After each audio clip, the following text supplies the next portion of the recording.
us, coming to you live from Hub Billiards in Island Park. This is Broadcasting on the Beach with Halftime Howie.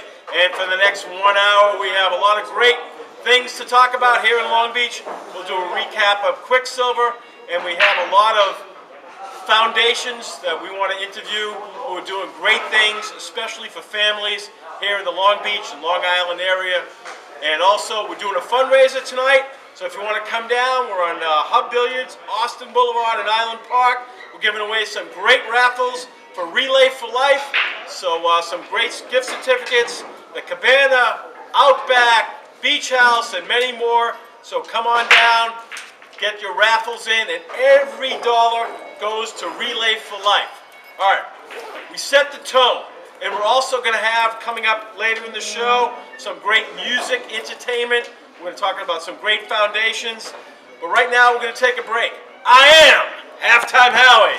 This is Broadcasting on the Beach with Halftime Howie, coming to you live from Hub Billiards, Long Island's best billiard store in Long Island.